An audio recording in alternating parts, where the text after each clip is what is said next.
Assalamualaikum warahmatullahi wabarakatuh. Hai anak-anak, apa kabarnya hari ini? Semoga semuanya selalu dalam keadaan sehat.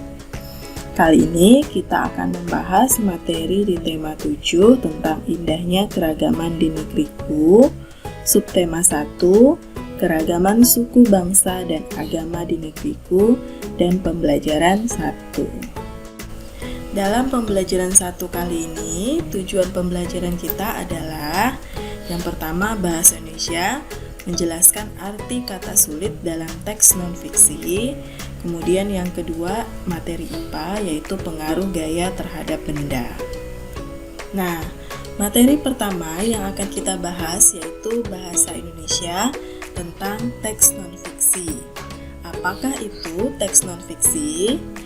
Teks non-fiksi adalah karangan yang dibuat berdasarkan kenyataan atau fakta yang ada dalam kehidupan nyata. Contoh teks non-fiksi adalah jurnal ilmiah, karya jurnalisme, skripsi, biografi, dan sebagainya. Adapun ciri-ciri dari teks non-fiksi yaitu 1. Informasi yang terdapat dalam teks non-fiksi berdasarkan data-data yang nyata atau fakta. Yang kedua, teks non-fiksi biasanya identik dengan objek hasil pengamatan atau dari hasil penelitian.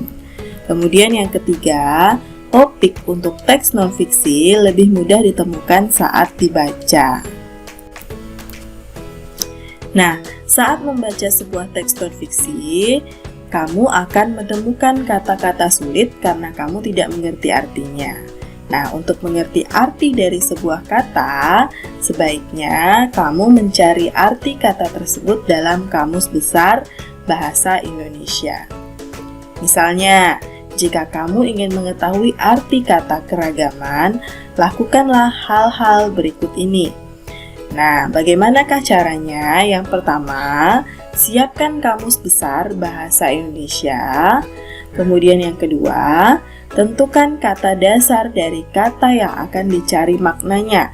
Misalnya tadi keragaman, maka kita cari kata dasarnya yaitu ragam. Kemudian yang ketiga, carilah kata keragaman dalam bentuk turunan dari kata ragam tadi. Nah, setelah itu, kamu akan mengetahui arti dari keragaman tersebut. Nah, berikutnya kita akan membahas materi IPA tentang pengaruh gaya terhadap benda. Gaya itu dapat diartikan sebagai tarikan atau dorongan yang diberikan pada suatu benda. Nah, untuk melakukan gaya itu harus diperlukan tenaga. Keadaan suatu benda dapat berubah akibat pengaruh dari gaya. Nah, pengaruh gaya terhadap benda antara lain sebagai berikut. Yang pertama yaitu benda yang diam menjadi bergerak. Contohnya ketika kita mendorong meja, kemudian ketika kita menendang bola, maka benda dari awalnya diam berubah menjadi bergerak. Pengaruh gaya terhadap benda yang berikutnya yaitu benda yang bergerak menjadi diam. Contohnya, pada saat sepeda yang sedang dikendarai kita rem, maka gerak sepeda menjadi lambat dan akhirnya berhenti. Pengaruh gaya terhadap benda yang berikutnya yaitu benda dapat berubah bentuk.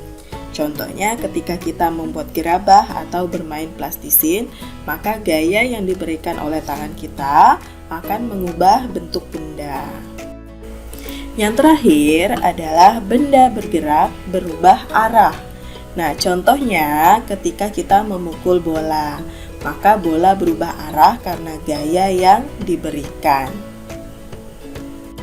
Jenis-jenis gaya antara lain yang pertama adalah gaya otot.